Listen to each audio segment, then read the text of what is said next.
Batata ba mama bandeko na mokolo lelo le 26 août 2021 topesi bino mbote na kuma papa Simon Kimbangu.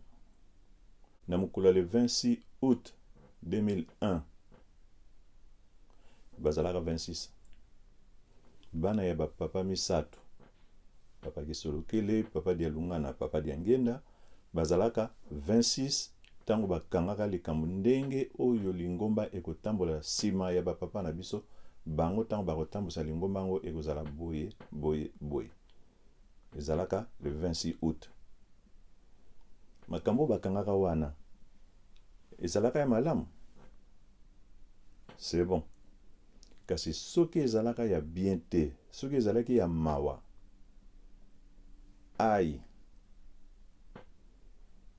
makambo wana tokosolola yango juste après générique.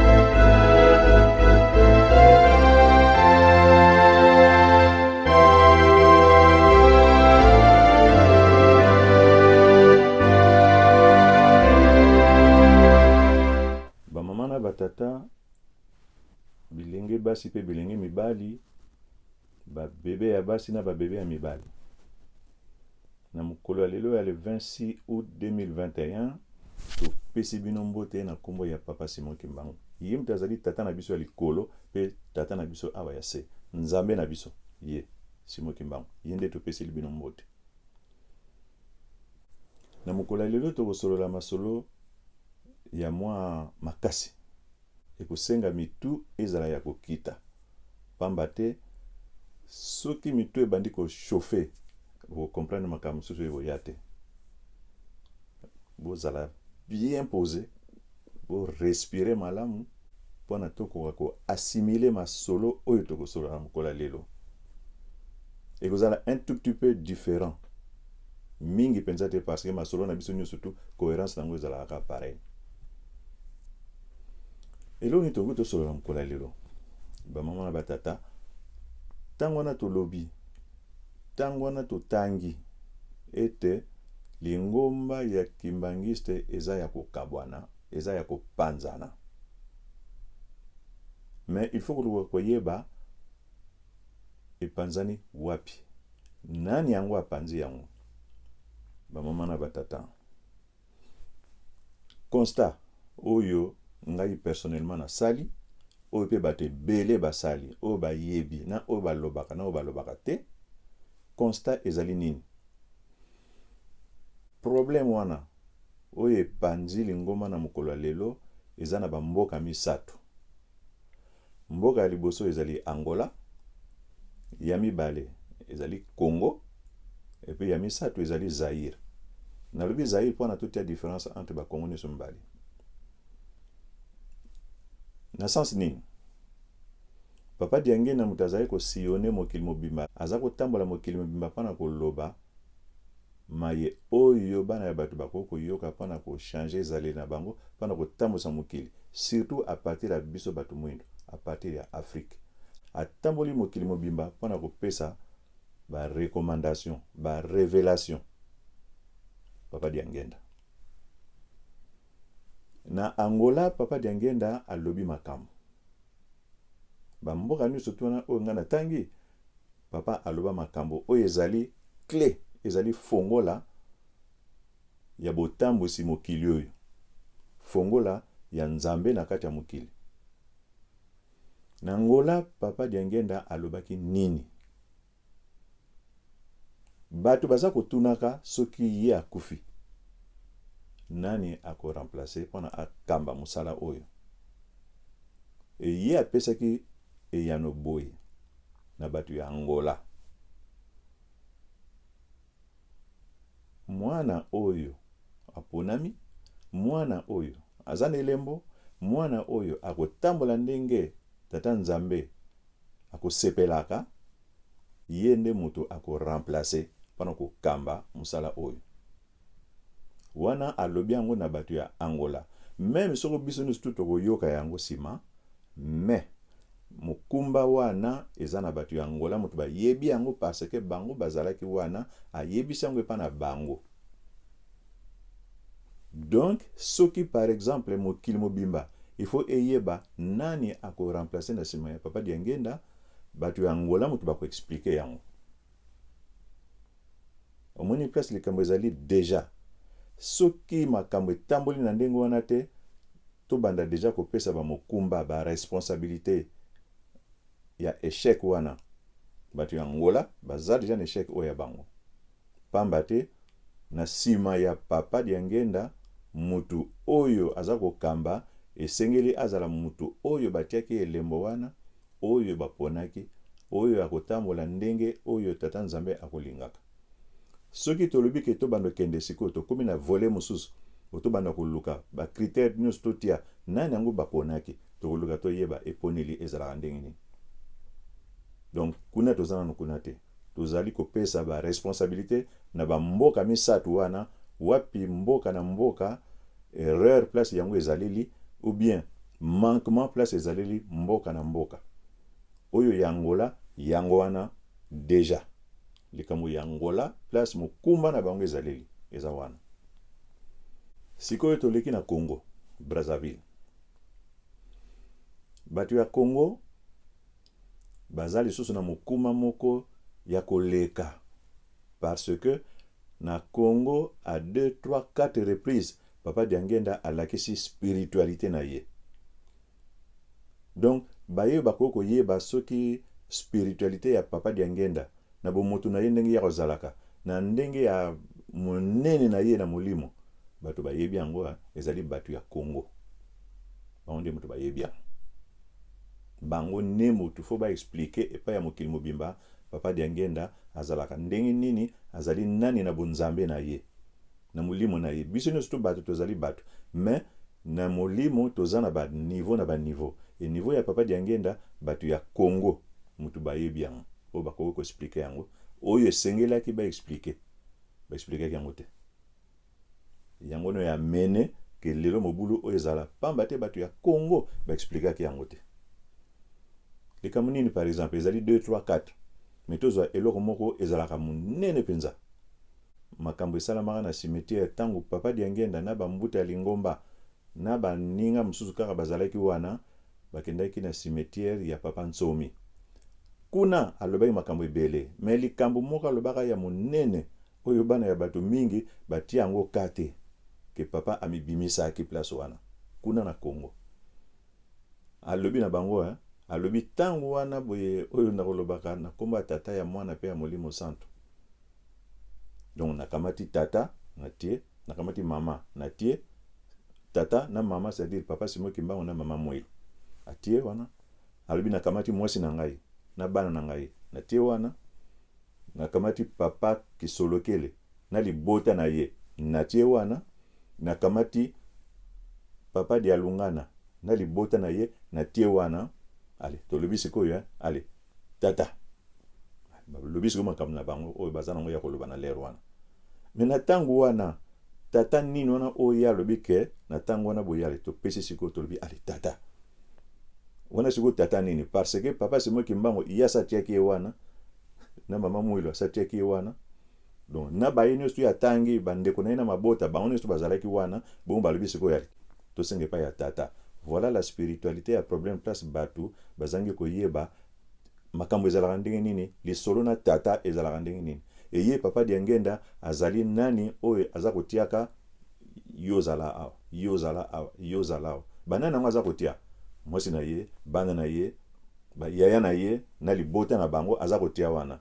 Tala spiritualité ya Papa Diangenda oyo alakisaki na Congo. Ba Congolais bayebi yango, basaleli yango te, balobi yango te, toyoki yango te. Ba Congolais bayebi eloko moko ya monene, toujours la spiritualité ya Papa Diangenda. Papa Diangenda yebisi na ba Congolais alobi na bango boye. Tango nga na tiaka bino eloko awa, tango na tiaka wana boyebeli yango tina te.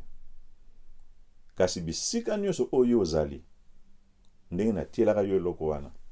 Soko likambo yeli yo kaka obeleli. Soko pase yeli yo obeleli. Ah tata Nzambe pono tiki nga boye. Ah Papa Diangenda pono tiki nga boye. Ah Papa Mfuma Longwe. Donc obeleli pono eloko wana. E eloko wana Papa Kulutu atiaka yango te. Papa Mfuma Mbanza atiaka yango te. E bana na biso baza na droit ya kotia yango te eloko wana. Soko moni mwana na biso atie eloko wana atosi biso te. Abangi te. Eloko wana ezali spirituel. Alobi yango na Congo. Do bato ba yebi likambo wana o ba ko expliquer yango bien eza ba Congolais. O ya Brazzaville. Makambo yango ezali ebele misatu mine mitano. Oyo wana nde to kangi place wana pona toko koyeba responsabilité ya ba Congolais eza place nini na situation oyo ekoko sala ke lingomba eza kotambola te. Eza kotambola ndenge elongo bani te. Nkumba wana ya ba Congolais. Bazairwa sikoyo. Kuna nde eza somo. Ya bazairwa nde eza somo. Tangu Papa Diangenda alingaki kotika biso azalaki na Suisse, azalaki elongo na mwa entourage moko rapproché. Azalaki na mutu azako représenter ba mbuta ya lingomba ba pasteur, ba selo, ba longi, ba nkengi, ba mbuta nyonso tu wana. Bazalaki représenté par Papa Moko, notamment Papa Elebe. Ba collaborateurs proches ya Papa Diangenda. Bango bazali na ba collaborateur na bango, Papa Diangenda, Papa Dialungana, Papa Kisolokeli balai na ba collaborateur. Et collaborateur proche na mokolo wana ezalaki Papa Benansilo. Azako représenter ba collaborateur nyonso tu, ba chauffeur, ba cuisinier, ba secrétaire na cabinet, ba nyonso tu wana, ba collaborateur wana. Ba photographe, ba cameraman. Bangwana ba collaborateur balaki représenté par Papa Benansilo. Makila na bango moko parce que bango babota. Makila na bango elaki représenté par Papa José Kisolokeli. Yende mutazala ko représenté bana oyo ba papa babota. Papa pesi bango ba instruction alobi boye. Bokabola bandimi na ngai te. Parce que azako mona yango ke bako kabola bandimi, mais banane bako kabola bango. Bino bambuta, bino ba collaborateur, bino bana na ngai. Bokabola bandimi na ngai te. Soki bokaboli bango, soki botamboli na ndenge nga naza koloba te, bako humilier bino, bako beta bino mabanga. Bako sambusa bino donc. Oyo wana azako kebisa batu misato wana. Ba mama na batata. Na 1969, Papa Diangenda atindaka mukanda epai ya secrétaire général ya Lingomba, Papa Luntadila. Alobaki na ye na ba problème moko ezalaki wana a expliquer ye. Alobi na ye que il n'y aura jamais deux églises kimangistes tant que moi et mes frères seront unis. Donc, ekozala jamais boko yoka wo église kimangiste komi mibale tant que bango misato bakozala eloko moko. Parce que ayebi yango ke soki baza kokabana donc l'église kimangiste ekokoma mibale misato mine. Parce que batu bakolanda moko bisika bango bakokende. Mais lokola bango bakokabana te, donc il n'y aura jamais deux églises kimangistes. Ayebaki yango ke bango bazali incabonable. Ayebaki yango moni alobaki ndengwana. Pe alobaki na sima, batu oyo bakolinga babongola likambo yango. Mutu oyo akolinga abongola likambo yango, situation wana physionomie oyo lingomba yango fezalela. Mutu wana esengeli bakanga yesinga na kingo batia libanga babwaka ye na mai.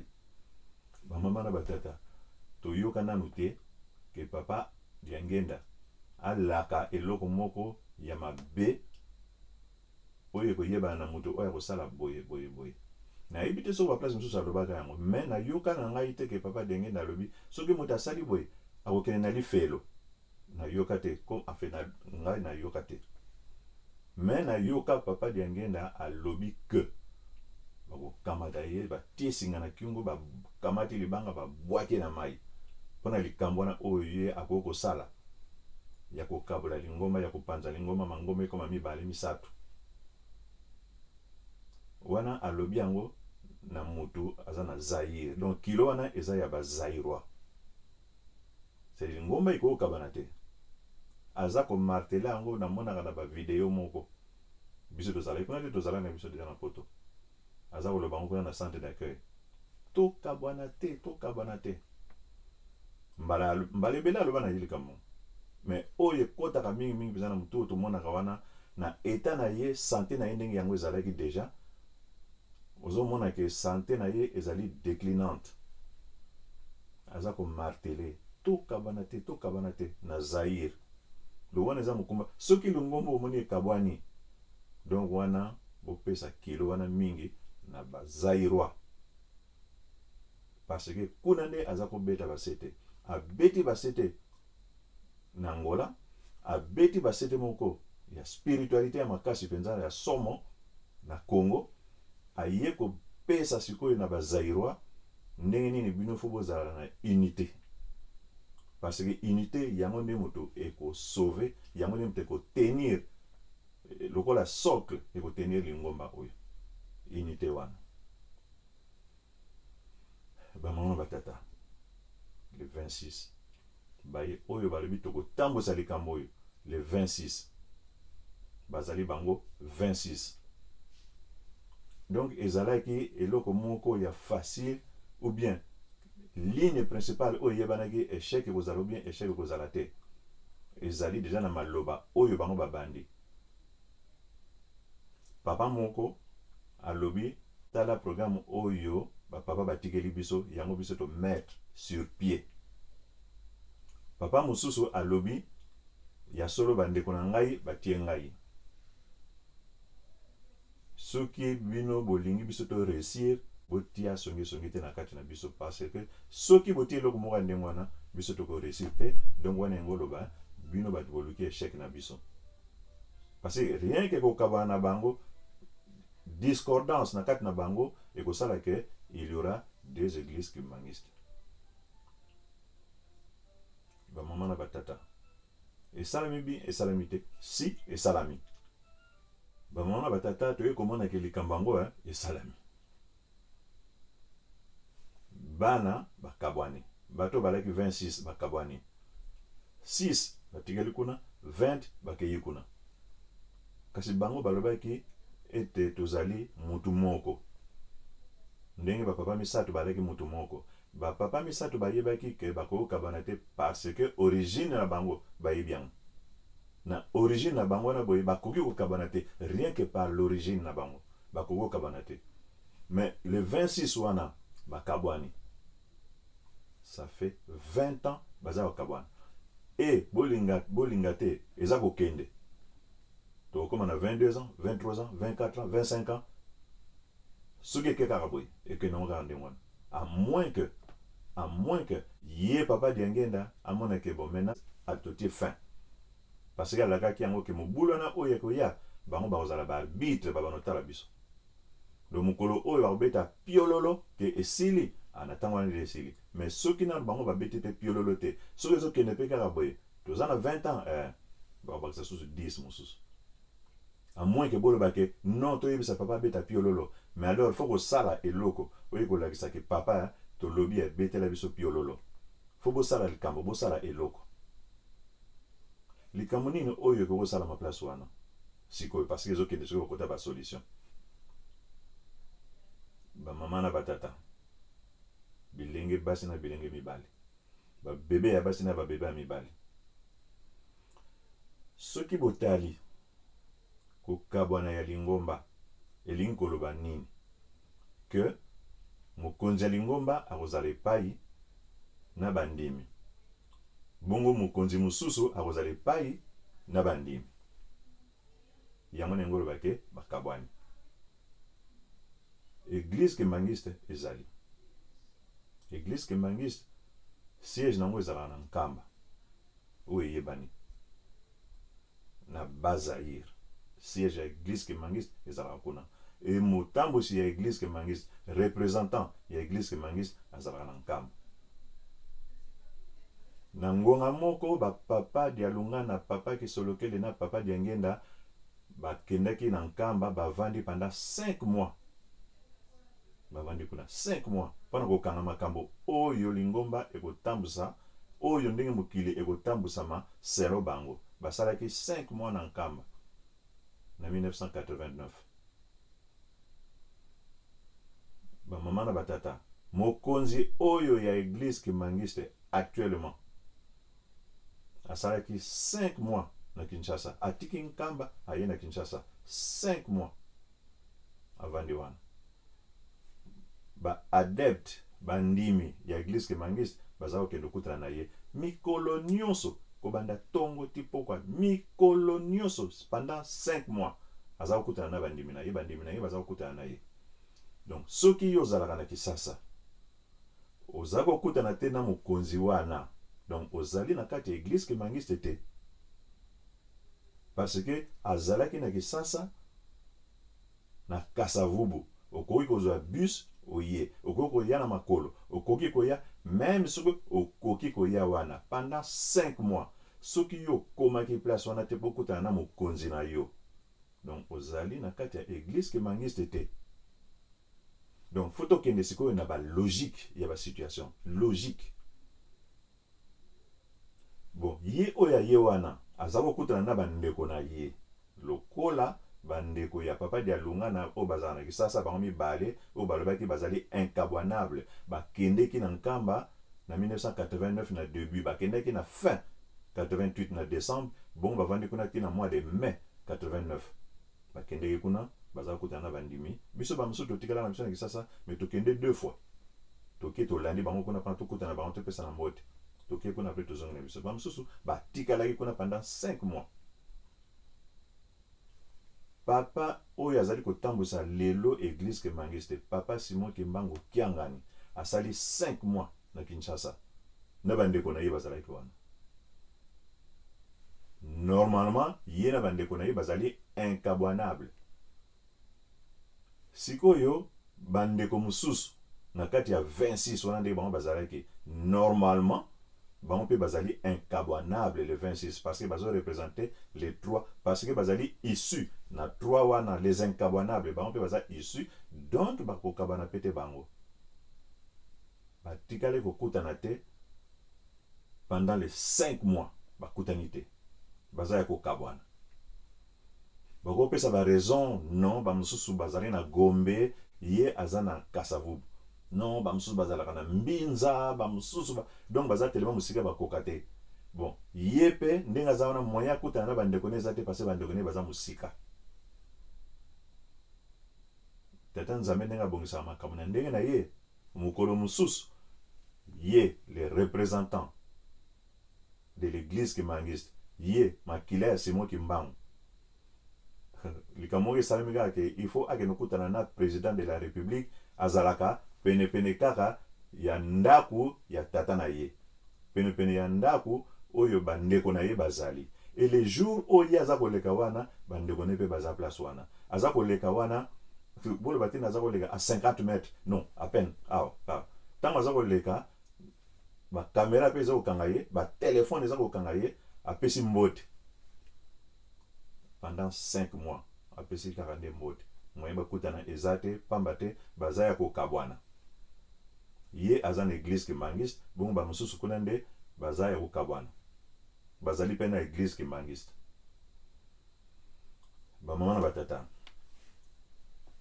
soki olingi kokumisa papa Diangenda olingi ke likambo oyo alobaki il n'y aura jamais 2 églises kembangistes soki olingi kokumisa liloba na ye bolinga te l'église kemangisa ezala mibale ntango kaka oyo lelo le 26 août 2021 Tant oza koyoka, tant oza kokanisa likambo elekaka il y a 20 ans. Oza kolinga solution ezwama. Lakisa ke olingi solution ezwama. Na sens nini? Kumisa liloba na ya Papa Diangenda que il ne peut pas y avoir deux églises Kimangiste. Église Kimangiste fait zakaka moko. Donc lokole ezala na nkamba. Na mokonzi na mwa zala na nkamba, yo place yo zali koloba teke nazali église Kimangiste parce que ekosala mibale. Alors que ekoki kozala mibale te. Soki yo koya na yo te, église Kimangiste ozala kaka moko. Mais soki yo ye, oza kokutana te na mokonzi. Donc, yo pe okomi église Kimangiste. Alors que ekoki kozala te, Papa Diangenda alobi te que il n'y aura pas. Alobi, il n'y aura jamais. Soko lingi kukumisa liloba ya Papa Diangenda ya jamais. Place o yo zali, lokolo ko kutana na mokonzi te, yo koloba te kozali église Kimangiste.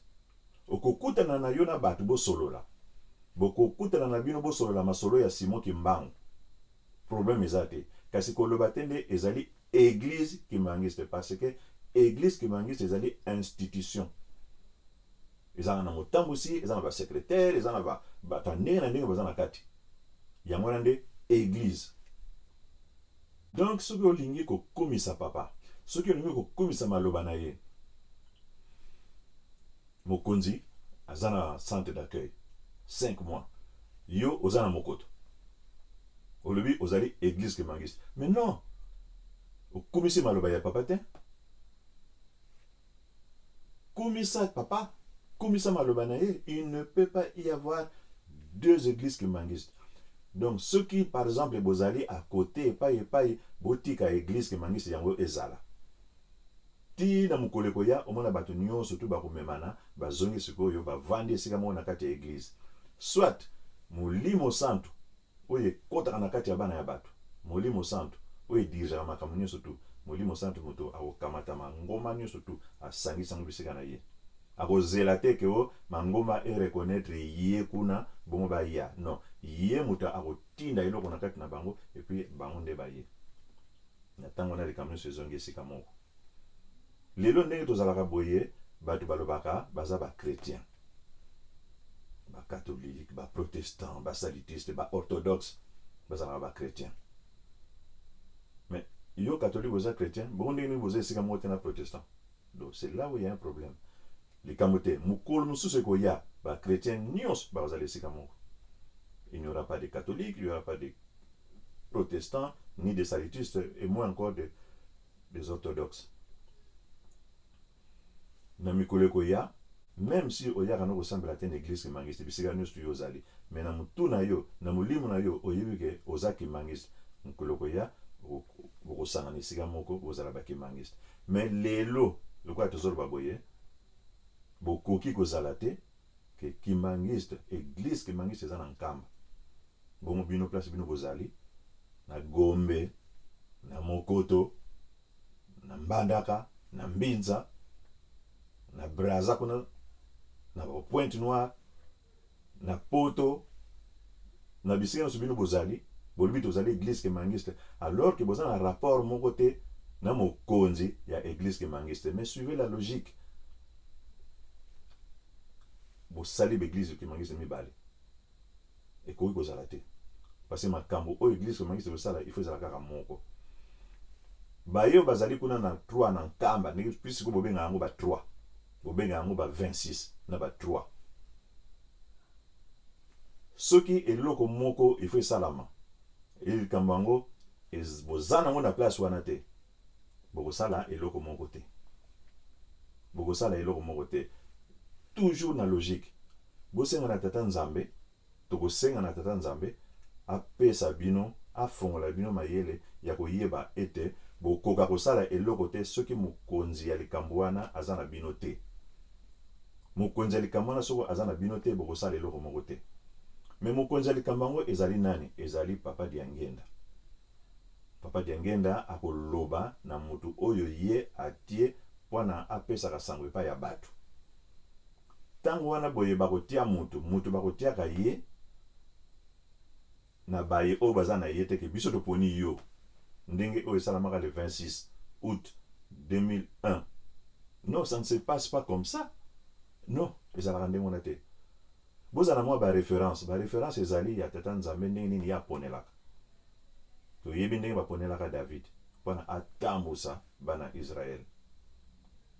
Tata nzambe atindi prophète abi kende na ndako ya Jese, kende kuna mwana oyo akotambusa bana ya Israel aza mwana na ye, aza na ndako na ye. Kende kuna, kende kotia liboko, kende kopakola mafuta na mwana wana. Oyoki ndenge tata nzambe asalaka. Alobi kende kuna, mwana ngo azali kuna. Ye alobi ke menga na yebi yete, prophète alobi ayebi yete. Abi kende nga mwana olakisa yo ye. Tangu ye akomi amoni pe bana na tata na bango, ayebisi sango epai ya tata, mwana oyo akotambusa nzambe alobi na ngai ke awuta na ndako na yo, lakisa ngai, pesa ngai ye. Tata normalement lokola ye pe miso na ye amoni nete makambo molimo ayebi te, ayebi kaka na mosuni ndenge ezalaka boye, moto akotambusa elaka mwana oyo ya liboso, yaya oyo ya liboso. Apesaki mwana ne ya liboso, alakisi mwana ne ya liboso. Prophète alobi yete, tata nzambe mta yebisaki yete. Ti ya mibale misatu mine ti ekena koma na David. Omoni ndenge nzambe aponaka. Bexemple eza telema ebele me tozana ya Samuel. Samuel azali mwana bapesa likabo epai ya prophète Eli azalaka kuna asalaka mosala ya nzambe. Mama na ye Ana moto apesaki ye alobi mwana oyo napesi ye azali epai na yo mpona asalaka mosala ya nzambe na yo elongo. Ye le prophète wana pe aza na bana na ye mibale. Bana wana basalaka pe na tata na bango. Mais kotambola na bango ezalaki ya malamu mpenza mingi te, ezalaki mwa viongolo mingi. Mpona mosala ya nzambe elaki malamu mpenza te. Samuel azalaka na kati ya ndako wana na prophète. Nzambe sikoyo alobi epai ya Samuel, abengi ye alobi na ye. Ye nzambe moto aponaka, ye moto akolobaka ke nalobi na yo. Yo sikoyo moto okoremplace kosala mosala oyo. Prophète na bana na ye bakozala lisusu te, nakoboma bango. Yo nde nakopesa mokumba wana.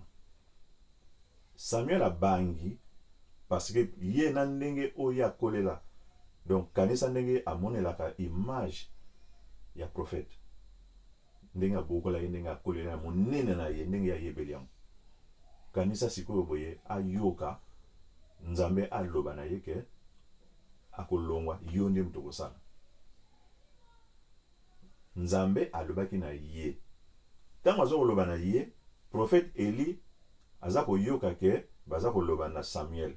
Mais aza koyoka te moto ango aza koloba nini. Ayebaki ke ezali nzambe, mais azoyeba te nzambe aza koloba nini. Mais aza koyoka ba réponse ya Samuel. Sima nango atuni Samuel, alobi nzambe alobi nini. Ye abangi koloba makambo wana. Prophète Eli ayebisi loba. Loba, soki te pasi loba. Samuel alaki obligé à loba. Mais maman na likambo ezali nini? Nzambe nde mutu akolobaka epai ya mutu ke ezali yo. Yo nde mutu na pesi mokumba wana. Yo nde mutu natindi obana kosala boye. Kasi ezalaka te nde prophète Eli mutu azali wana na bana balobi ke no tozomona ndenge yo ozotambola boye biso topesi yo mokumba yango. Ezalaka te. Ezalaka te. Donc soki omoni bato baza koagir ndenge wana bake kotala na ba référence ndenge naza koloba boye ba comprendre pe kaka te ndenge makambo yango ezalaka baza na ba vide moko boye na kati ya bakazi na bango na kati ya makambo etali nzambe baza na mwa ba trou ke ndenge boko comprendre eloko boye te eza nango compréhensible. Donc ba mama na batata makambo ya l'église mibale ekoki kosalama te.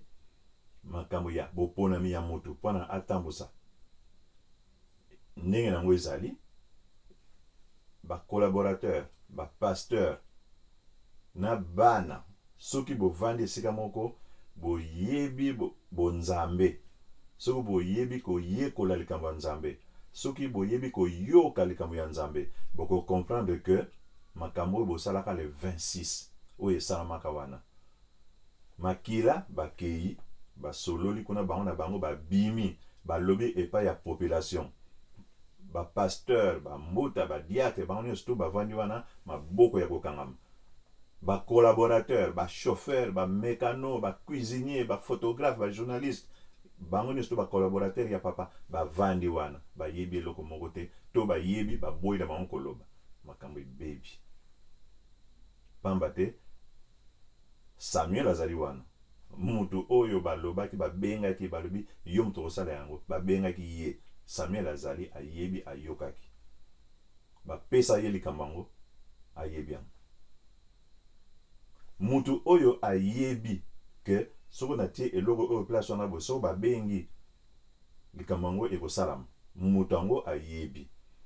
Soki bomoni mwana na biso asali eloko wana atosi biso te, mwana oyo aza kosala yango il faut ayeba parce que balobaki na ye batindaki ye. Bamama na batata tala place likambo ebebeli. Alors na basolution eza ndenge nini? Na basolution to banga papa, to tosa papa, to sepelisa papa, to kumisa papa. Bozala l'église ke mangiste mibale te. Bo bongisama, bo bongama pona église ke mangiste ezala. Ezala moko liloba ya papa ekokana. Soki yo place yo zali oza kokoma église ke mangiste alors que oza na rapport te na papa Simon Kimbangu kiangani. Donc osali église ke mangiste mibale. Okumisi papa te. Osali ke papa lobaki jamais. Sikoyo yo osali ke ezala. Donc okumisi papa te. Surtout soko oza makila okumisi papa te. Et ceux qui ont collaborateur, yo penzo vandi na papa otamboli na ye, bato mosusu bamonaka papa une fois par mois, ba mosusu une fois par an. Yo monaka papa tous les jours. Pourquoi? Parce que vous allez collaborateur. Okumisi papa te. Ok ko vanda na église qui mangiste mosusu en dehors ya église qui mangiste. Osali que liloba ya papa oyo alobaki na mokili mobimba ekwei alobaki il n'y aura jamais deux églises kimangiste. Bongo yo collaborateur okoki vanda place moko boye boti yango église kimangiste. Non soki problème moko ezali na kati église kimangiste place yo ozali pe solola loba makambo yo yokaki pa ya papa Diangenda kasi koloba tende place nga nazali c'est l'église kimangiste. Soko osali bongo ekomi mibale. J'insiste place wana boye bolinga te ke ezala. Soki mutu aye akuti bino atuni bino banani bino likambo nini boko pesa explication ya likambo na bino kasi boloba te ndo biso eza église kimangiste te boloba te likambo na bolongolango. Soki yo ti yango ozo trahir mfuma longo au détriment na ye tala oza kolandaka nani oza kolanda place yosalaka bino mpasi yango wana kasi nazolanda mwana na ye te yo kolanda mwana obi kolanda tata yo kolanda mwana obi kolanda tata. C'est ça le problème parce que ozobongiselaka bino nde yango wana tata alobi ekokabana te mais mwana aza kosala ke lingoma mosusu ezala parce que soki yo oza na yo te lingoma ekozala te lingoma eza kaka moko mais ntango yo komi place wana lingoma ekomi mibale. Ale yo pe sikoyo bato mosusu bino boza tutoto na bango bolandi mpa na koloba ke toza na bino mangoma tike ezala mibale mais boza kokosa koloba tolingi ke bozala mutu moko mais mpa na kozala mutu moko arrêtez d'exister là où vous êtes comme église. Non place bino bobongiseli bacongolais bangolais et surtout bazairo nde bango bazobeta sete tokolanda bino. En plus, eloko moko sikoyo esekisaka nga mwa moke balobi tozali bana bandwenga yo ndwenga okomprena te makambo mfumo longa loba ndwenga na yo wana eza place nini ndwenga na yo wana boloba bato boyebi te so ndwenga yango loba nini eri sagesse mayele intelligence moko ya likambo ya nzambe ya culture bango balobi likambo ya nzambe culture biso nde bozomona biso awa boye tozali bana ya culture ya nzambe bon liloba nzambe yango boyebi na bino yango kudu te bozo olatela bato bavere blanc yangani bavere blanc bino bozolatana eza yangani te botiki eloko wana anniversaire ya lelo ezali mpona bolobaki totiki likambo tobebisaki na 2001 na 2021 banda lobi totiki likambo tosala yango su te lobi botika likambo wana bato kuna boye baza na ngambo mosusu na boye na kama rappel boye ndenge bolobi tosala centenaire boyebi te centenaire yango oloba nini likambo yango oyo Simon Kimbangu ayelaki mpona asala na kati ya mokili likambo yango wana ekokisi 100 ans boyebi monene ya likambo ya Kimbangu ye mo Kimbangu alobi tala boyebi bituma molimo ndenge ezalaka te ye moto alobaki yango alobaki na mbanza nsanda bamona batata papa Diangenda alobi boye tala bino boza ko négliger likambo oyo boza ko minimiser likambo oyo yango na nde bato bozomona bango oyo tozotambola na bango tozozala boza ko minimiser likambo oyo centenaire balati bamosusu kutu bape elamba ko oyo balata baza kotinda somelanga elamba ya centenaire elamba bapesanga kombo centenaire sans que ayeba centenaire eni koloba nini ayebi ne te ayebi ne monene ya likambo yango te centenaire mais alobi tokoboma nzoto mpona centenaire badiscours nyonso ekomi ya centenaire bayebi na bango te tala ensemble ya bato bayebi na bango likambo yango te ya monene oyo ekodirige mokili mobimba oyo motu mwindu aremplace sikoyo na baplace oyo mondele avandeli motu mwindu kuta kosima makambo nyonso wana yo oza na mayele na makasi ya kosima makambo wana ya kobotola makambo oyo eza na bamindele na mokolo ya lelo yo oza na mayele wana oza na makasi wana makasi nini yo mpenza oza nango wana boye mpona okende kobotola makambo wana yo moko oza wana okuti boza nango rien papa Kuluta alobaki tala makolo na yo soki esimbi mabele malamu parce que makambo oyo eza koya estce makolo na yo esimbi mabele malamu oza na yo kutu rien oza no kaka une paille rien mais bato ntango baza kotala oza koloba mona bato bavandi bamosusu bazali ntango baza kotala yo ndenge ozoloba bayebi ke soki examen eye okozwa te makambo oyo ozoloba na badiscours ozopesa bato bazali soki bavandi batali yo ndenge ozoloba balobi soki examen eye akozwa te yo otelemi wana boza koloba bamama na batata bino bato ya 26 surtout bino bato ya 26 bato ya 3 lelo eza penza ya bato oyo basali eglise mosusu oyo baza kobenga bango bato ya 26 bazobenga bango bana ya ndwenga bozo kobenga bata ndwenga sanke koyeba ndwenga elingi koloba nini bosangana bisika bino bosanganaka me boloba eglise kimangiste te bon tokopekisa bino bolata vert te parce que vert eza couleur mais soki biza moyen ezali malamu bakesenisaka bino na église kimangiste place bino bozali obligé te bozala église kimangiste non bozali mpe obligé te bokonosala église quelque chose non parce que bozali bakimangiste boyebi ke place na bino ezali avec les autres kuna makambo na bango ekomarche te parce que yo oza te donc zela ntango bokoma bino nyonso tu alibo ozala na nkombo wana ka place oyo ozali kotia kombo église kimangiste te parce que 2, 3, 4, 5 ans, 20 ans eza kolakisaka ezali mibale or église kimangiste ekozala mibale te voilà bamama na batata bilenge basi na bilenge mibale babebe ya basi na babebe ya mibale makambo ezali ebele oyo tokolobela mpona sujet wana mais lelo mpenza ezali mpona kokase eloko wana ya le 26 faut kokase eloko wana ya le 26 parce que boza kotosa papa te papa alobi soki mwana na biso asali boye atosi biso te atosi te likambo wana ye aza kosala wana boye azwi lango epai